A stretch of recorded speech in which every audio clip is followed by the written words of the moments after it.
পাকিস্তানের একটা মেয়ের ঘটনা শুনুন। পাকিস্তানের একটা মেয়ের ঘটনা। ওই মেয়ে রমজান মাসে তার মা তাকে বিকেল বেলায় ইফতার বানানোর জন্যে মা সন্তানকে ডাক দিয়েছে। কারণ আমাদের দেশেও এমন হয়, যদি করে উপযুক্ত মেয়ে বা মাকে সহযোগিতা করার মতো যদি মেয়ে থাকে, তাহলে মা তাকে বলে তুমি আমাকে কিছু সহযোগিতা করো। রমজান মাসের বিকেল বেলায় পাকিস্তানের ওই সম্ভ্রান্ত পরিবারের ওই মহিলা তার সন্তানকে ডাক দিয়েছে, মা তুমি আমার কাজের মধ্যে কিছু সহযোগিতা করো, ইফতার বানানোর কাজে সহযোগিতা করো। মেয়ে ডাক দিয়া বলে, মা আমি পারবো না, আমি পারবো না। কারণ আমার এখন টিভির সামনে, টিভির মধ্যে এমন একটা প্রোগ্রাম আছে যে প্রোগ্রাম আমার না দেখলে নাই হয়। ওগো মা, তোমার ডাকে আমি সাড়া দিতে পারবো না, তোমার কাজে সহযোগিতা এখন করতে পারবো না। তোমার কাজে সহযোগিতা করার চেষ্টা করব। আমার যখন প্রোগ্রাম শেষ হবে, আমার দেখা যখন শেষ হবে, তখন তোমাকে গিয়া আমি যদি হয় তাহলে সহযোগিতা করব। মা তখন আর কথা বাড়ালেন না। মা মেয়ের কথা শুনিয়া মা ঘরে আসতেন, আর মেয়ের রুমে টিভির কক্ষে চলে গেল। টিভি রুমে গিয়া দরজা বন্ধ করে মেয়ে টিভির সামনে গিয়া টিভি দেখতেছে। দরজাটা লক করে ভিতর দিয়ে লক করে দেওয়ার কারণ হলো মা যদি আবার এসে সন্তানকে নিয়ে যায়, এই ভয়ে। ওই কারণে মেয়ে ভিতর থেকে দরজা লক করে দিয়েছে। মেয়েটা দরজা লক করে দিয়া ভিতরে এসে টিভি দেখতেছে, টিভি দেখতেছে। ওইদিকে মাগরিবের আজান, ইফতারের টাইম হয়ে গেছে। মা ইফতার করেছেন, মাগরিবের নামাজ আদায় করেছেন। মাগরিবের নামাজ আদায় করে যখন মা যখন দেখলেন মেয়ে তো এখনো টিভির রুম থেকে এখনো মেয়ে বের হয় নাই, ইফতারের টাইম চলে গেল, মাগরিবের সময়ও চলে যাইতেছে। এমনি মার ভিতরে একটা আতঙ্ক, মা সন্দেহ জাগলো। মা এমনি মেয়েকে ডাকতেছে, মেয়ের নাম ধরে ধরে মেয়েকে ডাকতেছে। এমন জোরে জোরে আঘাত, এমন জোরে জোরে আঘাত মা করতেছে, কিন্তু ভিতর থেকে তো কোনো আওয়াজ আসে না, কোনো আওয়াজ তো আসে না। কারণ দেখবেন একটা হলো, যদি কোনো মানুষ ভিতরে জীবিত আছে আর আপনার সাথে অভিমান করেছে, তাহলে আপনার ডাক শুনেও সে জবাব দিবে না। একটা হলো সিস্টেম। আরেকটা হলো ওই মানুষটা পৃথিবীর জমিনে নাই, পৃথিবীর জমিনে আর নাই, তাহলে ওই মানুষটা ডাকে আর কিভাবে সাড়া দিবে, কিভাবে সাড়া দিবে?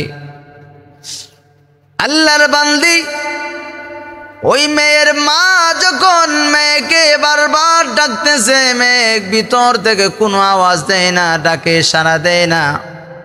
মার ভিতরে তখন সন্দেহ আরো বেড়ে গেল, না জানি আমার মেয়ের কি হয়েছে, কি হয়েছে।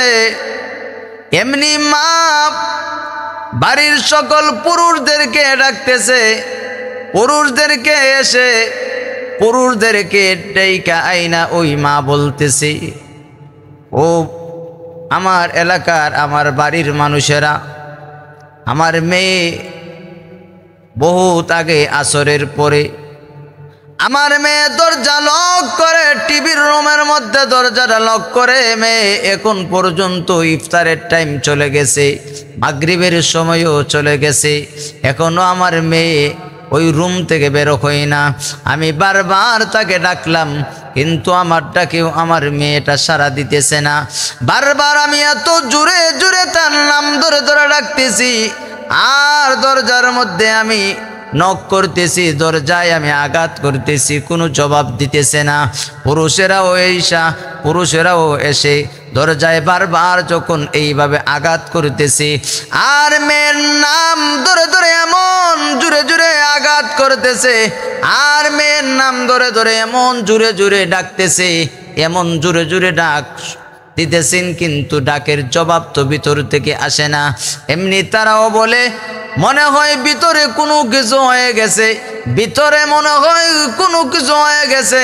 এমনি তারা দরজা ভেঙ্গে, শেষ পর্যন্ত তারা দরজার লক ভেঙ্গে, দরজা ভেঙ্গে যখন ভিতরে গেল, ভিতরে গিয়া দেখি মেয়েটা আর পৃথিবীর জমিনে বেঁচে নাই, পৃথিবীর জমিনে নাই, পৃথিবীর জমিন থেকে চলে গেছে, পরকালের বাসিন্দা হয়ে গেছে। পরকালটা হলো এমন যেটা শুরু হবে আর কোনোদিন শেষ হবে না, ওই পরকালের বাসিন্দা হয়ে গেছে। মেয়েটাকে যখন তারা দেখলো, মেয়ে উপর হইয়া ফ্লোরের মধ্যে শুয়ে আছে, তার প্রাণ পাখি উড়ে গেছে, প্রাণ পাখি চলে গেছে, এখন সে মরা লাশ। ও পৃথিবীর মানুষ, যখন মানুষ মরা লাশ হয়, যখন মৃত, তখন ওই মানুষদেরকে গোসল করায়া কাপন দাপন পরায়া জানাজা পরায়া দাপন করতে হয়, বলেন ঠিক কিনা? ভাইয়েরা আমার, বন্ধুরা আমার, ওই মেয়েটা যখন ফ্লোরের মধ্যে এমন ভাবে তাকে, এলাকার মানুষেরা যখন তাকে লাশটাকে দোয়ার জন্যে, লাশটাকে দৌত করার জন্য যখন তারা নিতে চায়, কিন্তু ফ্লোর থেকে আর লাশটা উঠে না। ফ্লোর থেকে লাশটাকে এমন ভাবে প্রাণ চেষ্টা করতেছে, কিন্তু লাশটাকে কোনোভাবেই উঠানো সম্ভব হয় না। ভাইরা আমার, বন্ধুরা আমার, এমন আপ্রাণ চেষ্টা করার পর হঠাৎ একজন মানুষ টিভিটাকে নিচ থেকে যখন উপরে উঠালো, যে টিভিটাকে আমরা একটু উঠায়া এখান থেকে আলাদা করে নেই, যেই মাত্র টিভিটাকে উপর দিক দিয়ে উঠালো, এমনি দেখা যায় মেয়ে ফ্লোর থেকে উপর দিকে উঠছে। আবার যখন টিভিটাকে নিচে রাখলো, আবার ওই মেয়েটা ফ্লোরের সাথে জয়েন্ট হয়ে গেছে। এমনভাবে জয়েন্ট হয়ে যায়, সকল মানুষেরা প্রাণ চেষ্টা করেও মেয়ের লাশটাকে ফ্লোর থেকে ছুটাতে পারে না। এমনভাবে জয়েন হয়েছে, যেইভাবে দুইটা লোহাকে জয়েন্ট করলে, জোড়া দিলে যেইভাবে এমন শক্ত হয়, ঠিক তেমনিভাবে ওই মেয়েটা ফ্লোরের সাথে এমনভাবে শক্ত হয়ে গেছে, কোনো মানুষ তাকে টান দিয়া আর উঠাতে পারে না। কারণ যদি না উঠাতে পারে, কিভাবে গোসল দেবে, কিভাবে কাপন পরাবে?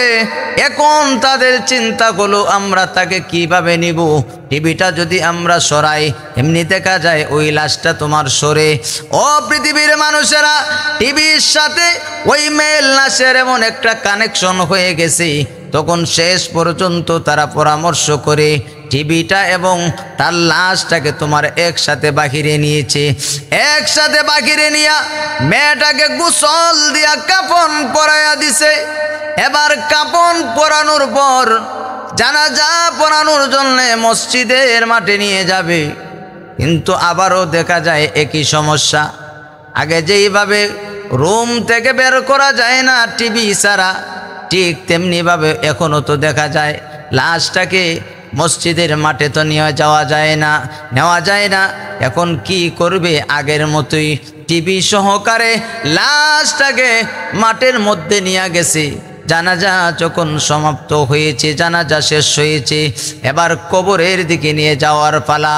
কবরের দিকে নিয়ে যাবে টিভি সহকারে, কবরের পার পর্যন্ত টিভি সহকারেই নিয়েছে।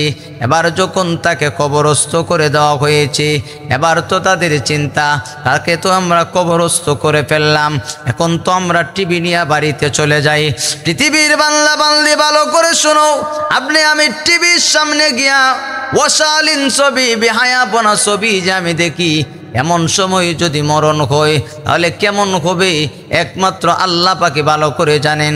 ওই মেয়েটা যখন টিভি দেখা অবস্থায় মৃত্যুবরণ করেছে, ওই মেয়ের করুণ কাহিনীটা ভালো করে শুনুন, আপনার দিলটাকে নাড়াইয়া দিবে, আপনার অন্তরে এমনভাবে আঘাত লাগবে।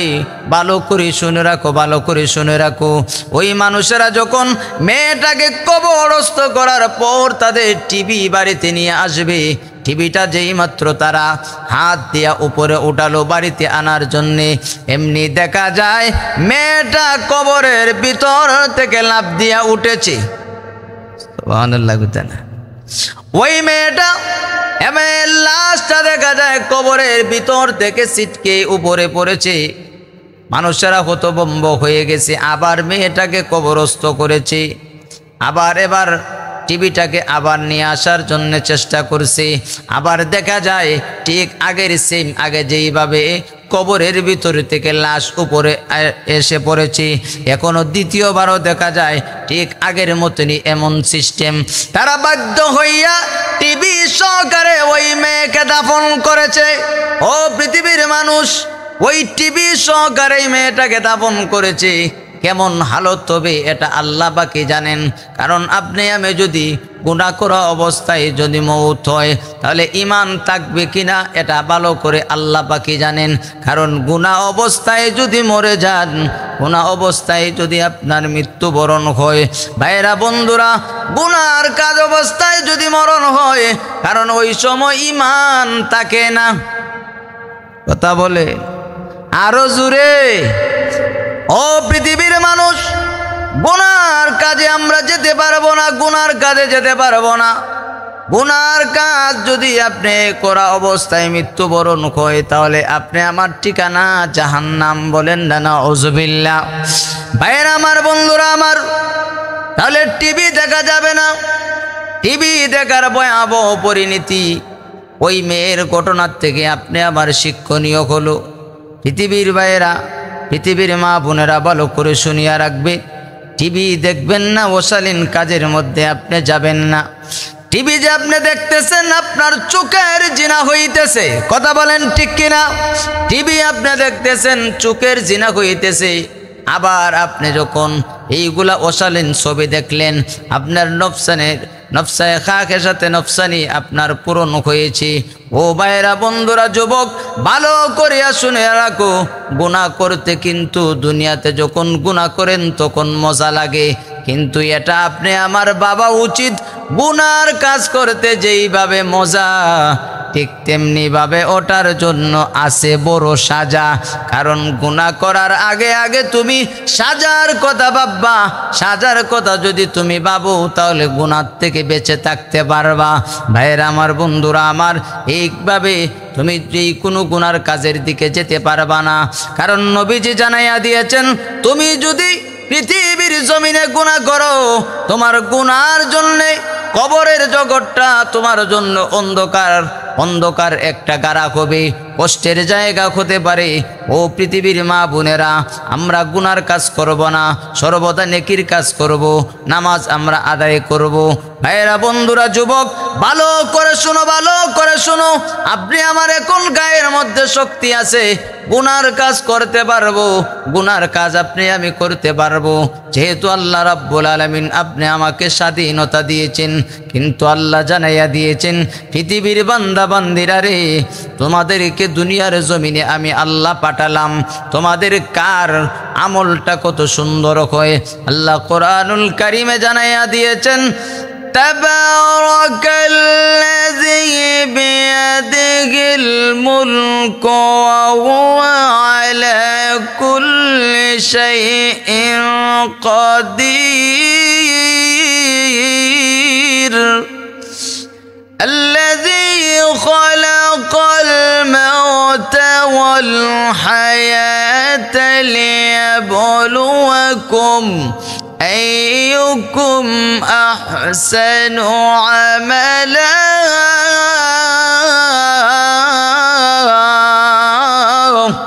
আল্লাহ রাব্বুল আলামিন জানাইয়া দিয়েছেন, পৃথিবীর বান্দা বান্দিরা রে, তোমাদের কার আমলটা কত সুন্দর হয় আমি আল্লাহ এটা দেখব। কারণ তোমার চেহারা সুন্দর, এটা আমি আল্লাহ দেখব না, দেখব তোমার আমলটা কত সুন্দর। কারণ আমাদের কথায় আছে, পান সুবারি দেয় না মজা দেয় তার চুনে, রূপ দেখিয়া মন ভরে না মন ভরে তার গুণে। কথা বলেন ঠিক কিনা? এই জন্য আল্লাহ বলেন, পৃথিবীর মানুষেরা রে, তোমার আমলটাকে তুমি যদি সুন্দর বানাইয়া নিয়ে আসতে পারো, নবীও জানাইয়া দিয়েছেন, পৃথিবীর আমার উম্মতেরা রে, তোমরা আমলটা সুন্দর করে বানাইয়া নিয়ে আসবা। যেহেতু আল্লাহ রাব্বুল আলামিন ওই দুনিয়ার জমিনটাকে আমাদের জন্য দিয়েছেন পরীক্ষার হল। কারণ পরীক্ষার হলে যেই মানুষ যেইভাবে লিখার যদি কোনো বিষয়ে থাকে, যদি ভালো করে লিখে তাহলে ভালো মার্ক আসবে। যদি মুকিত কোনো বিষয়ে থাকে, পরীক্ষায় যদি মুকিত আপনি দেন, যদি আপনি মুকিত ভালোভাবে বলতে পারেন, তখন মৌখিক পরীক্ষায় আপনি উত্তীর্ণ। ঠিক তেমনিভাবে এই পৃথিবীর জমিনে আল্লাহ বলেছেন, তোমাদেরকে আমি আল্লাহ পরীক্ষার জায়গা দিলাম দুনিয়ায়, পরীক্ষা দিবা দুনিয়ায়, ফলাফল বের হবে পরকালে। সুবহানাল্লাহ। ভাইরা আমার, বন্ধুরা আমার, এই পৃথিবীর জমিনটা হলো আমাদের, এই পৃথিবীর জমিন হলো আমাদের পরীক্ষার হল। পরীক্ষার হলে যেইভাবে ছাত্র পরীক্ষা দিলে পরীক্ষার রেজাল্ট বের হয়, ঠিক তেমনি ভাবে যদি আপনি আমার হায়াতে জিন্দেগি যদি আমি এমনভাবে ব্যয় করি, নেক আমল বেশি বেশি করি, ওই নেক আমলের ফলাফল কিয়ামতের কঠিন ময়দানে আমার আল্লাহ বিশাল আকার বানাইয়া আমাদেরকে পুরস্কার দান করবেন। বলেন সুবহানাল্লাহ।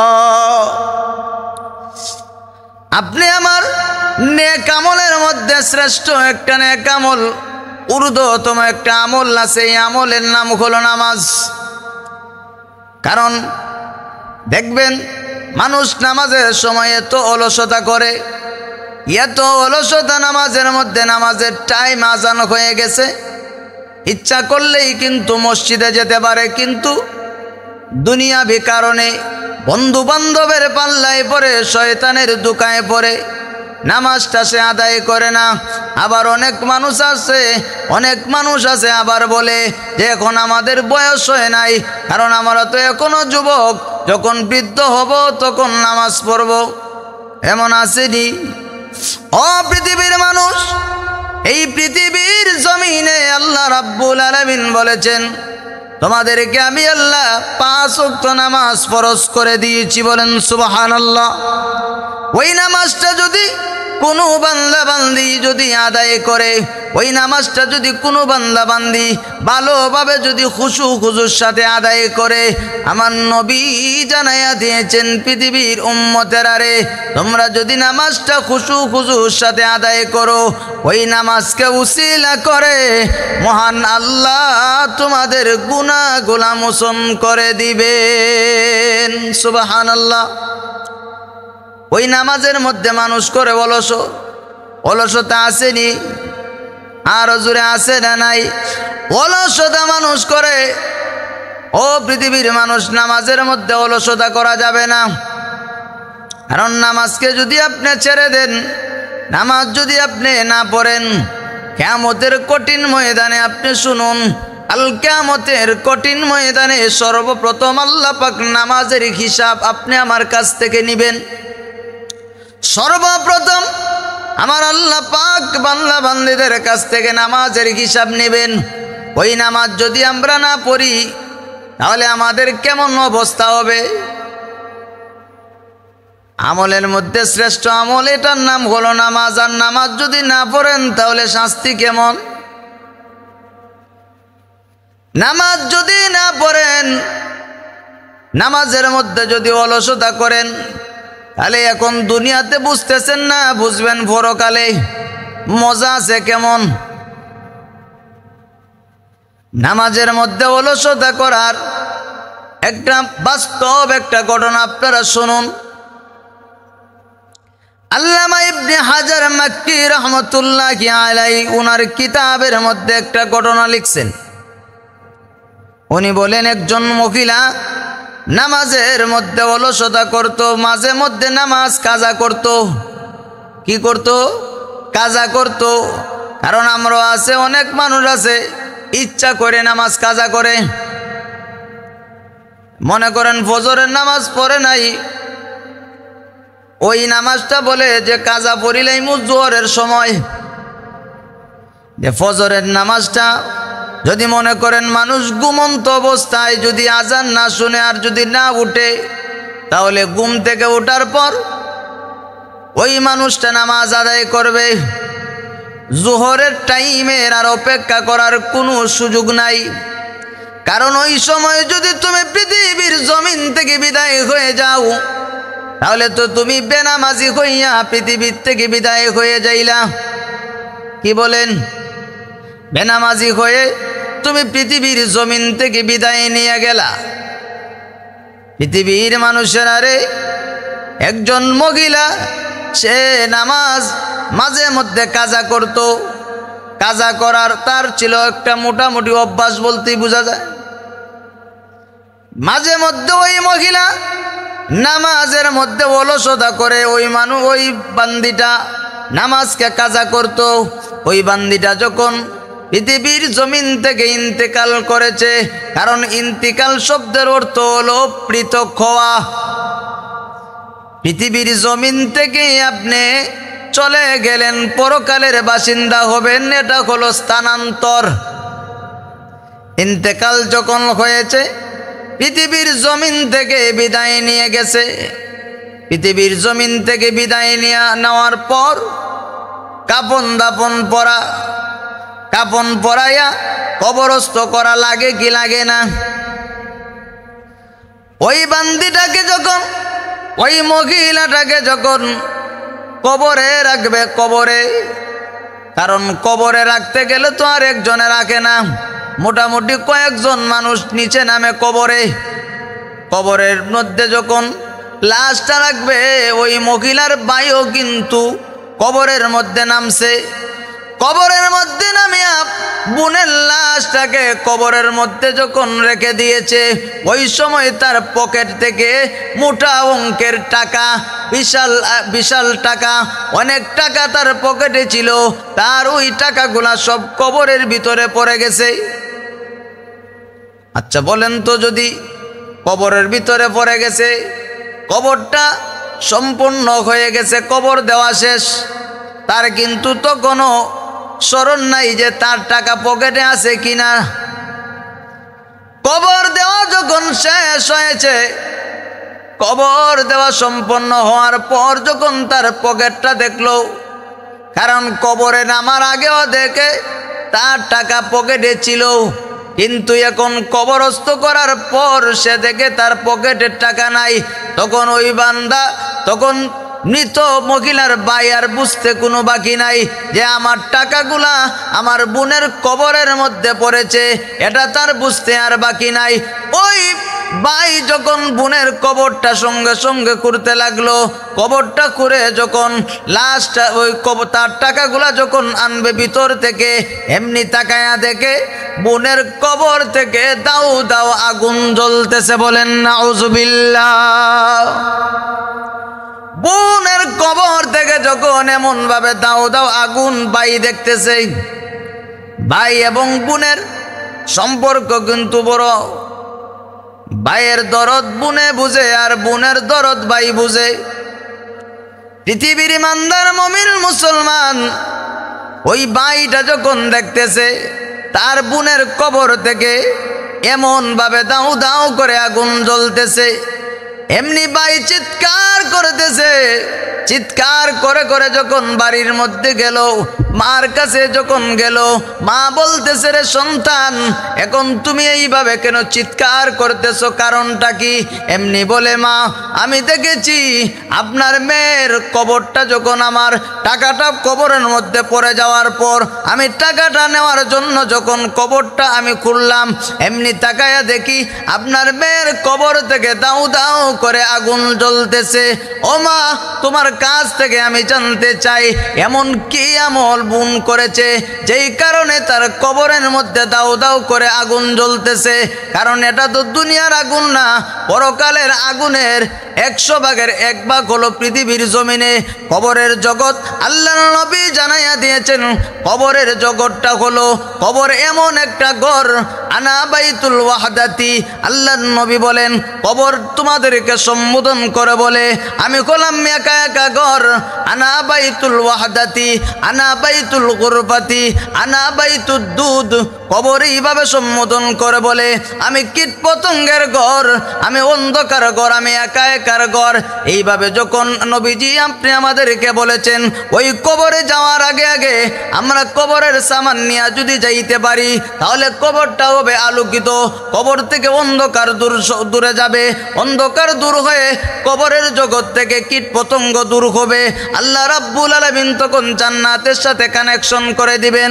ভাইরা আমার, বন্ধুরা আমার, ওই মহিলার ভাই যখন তার বোনের কবরে এবং দাও দাওয়া আগুন জ্বলতেছে, মার কাছ থেকে জানতে চেয়েছে, মা আপনার সন্তান, আপনার মেয়ে কি এমন আমল করেছে যার কারণে দাও দাও করে তার কবরের ভিতরে আগুন জ্বলতেছে। এমনি মা ডাক দিয়া বলে, ছেলে আমার তো মনে হয় তোমার বোনের একটা আমল, কারণ তোমার বোনের মাঝে মধ্যে আমি দেখতাম যে তোমার বোন নামাজ কাজা করতো, মাঝে মধ্যে নামাজ ছেড়ে দিত, নামাজ ছাড়ার কারণেই মনে হয় এমন হয়েছে। ও পৃথিবীর মানুষেরা, নামাজ ছাড়ার কারণে যদি ওই বোনটার এমন হয় তাহলে না জানি কিয়ামতের কঠিন ময়দানে ওই বোনটার কেমন ফয়সালা হবে। নবীজি বলেছেন কবরের জগৎ হবে আল কবরু রাউদাতুম মিন রিয়াদিল জান্নাহ আও হুফরাতুম মিন হুফারিন নার। নবীজি বলেন কবরটা হবে কারো জন্য জান্নাতের বাগানের নমুনায়, জান্নাতের বাগানের নমুনায় শান্তির জায়গা হবে, জাহান্নামের গাড়া আযাবের জায়গা হবে। এই জন্য কবরে যাওয়ার আগে আগে কবরটা যেন শান্তির ঘর আল্লাহ পাক আপনি আমাদেরকে বানায়া দেন। এজন্য পৃথিবীর বান্দা বান্দি আমরা নামাজের মধ্যে অলসতা করতে পারবো না। নামাজের টাইম হয়ে গেছে, নামাজ যথা সময়ে যথা নিয়মে আদায় করতে হবে। এমনভাবে যদি আপনি নামাজটা আদায় করতে পারেন, উদ্দেশ্য থাকবে আল্লাহকে খুশি করার জন্যে, আল্লাহকে খুশি করার জন্যে যদি নামাজ আদায় করতে পারেন, নবীজি জানাইয়া দিয়েছেন তোমরা যদি খুশুর সাথে নামাজটা যদি আদায় করতে পারো, ইয়ামহুল্লাহু বিইন্নাল খাতায়া। আল্লাহ নবীজি জানাইয়া দিয়েছেন যদি তোমরা এমনভাবে নামাজটা আদায় করতে পারো, ওই নামাজকে উসিলা করে মহান আল্লাহ তোমাদের গুনাহগুলো মোচন করে দিবেন। সুবহানাল্লাহ। আল্লাহ আমাদের সবাইকে যথা সময়ে যথা নিয়মে নামাজ আদায় করার তৌফিক দান করুন।